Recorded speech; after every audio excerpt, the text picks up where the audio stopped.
Welcome to PhoneArena. Today we're taking a look at the Motorola MILESTONE 2, the European release of the DROID 2, which has already been reviewed at PhoneArena.com, so for a more in-depth look, check out the website.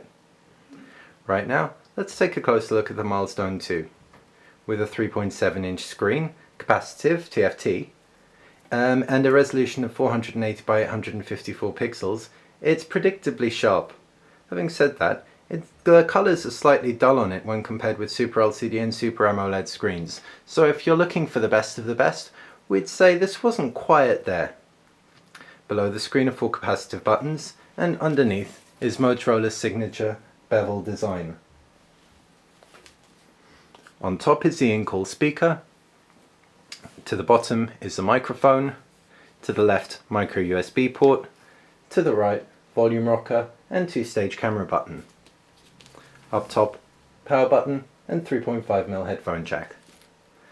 Flip the phone over to reveal the 5 megapixel autofocus camera and the twin LED flash, as well as the loudspeaker and the battery cover.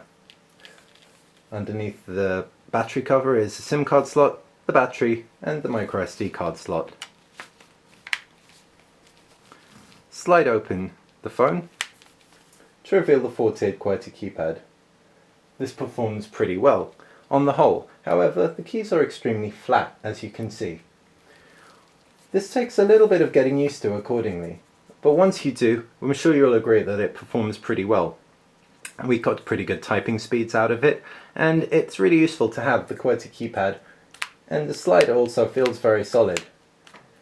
It hasn't got a spring mechanism as such, but having said that, we didn't feel it hindered performance. In fact, with absolutely no wobble between the top and the bottom plate, we're really confident in the build quality. One slight issue is the currency symbol. Here in the UK we have pounds, and if we select it, unfortunately it pulls up $1. This is a real shame. We hope Motorola sort this out for localizations, as otherwise there's very little difference between this and the DROID 2. Overall, build quality is very good on the Motorola MILESTONE 2. We're really pleased with the keypad and the whole unit as a whole, with great weighting and solid, durable build quality. Looking at the interface will be a pretty superficial affair, as there are so many similarities between this and the DROID 2. Nevertheless, we have our 7 home screens, as you can see, and individual widgets on board. These include the Motorola widgets, or downloadable widgets, or widgets that are already on the phone itself.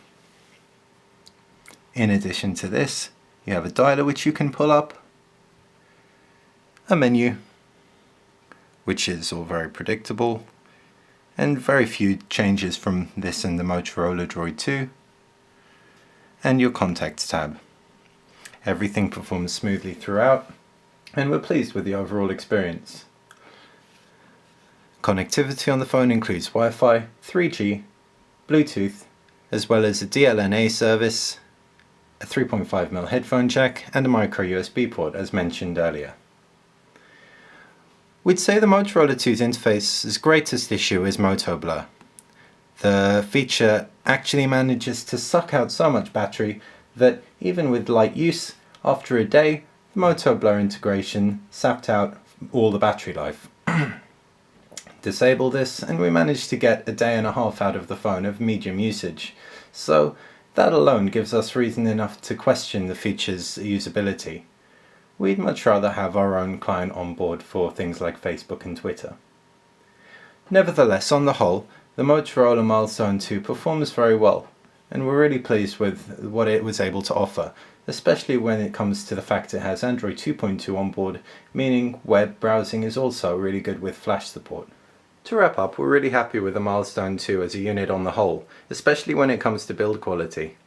It feels really solid, and sure, the keyboard's a little bit flat, but nevertheless we still found our typing speeds far faster than using an on-screen keyboard. The issue is Moto Blur. This was our only one drawback, so if you think this isn't an issue for you, we can strongly recommend the MILESTONE 2. Alternatives to the phone include the HTC Desire Z with Sense UI laid over, which we feel is just a little bit smoother than Moto Blur, and the BlackBerry Torch, which runs a different OS and has a keyboard in portrait mode. For more on this and other handsets, please visit www.phonearena.com.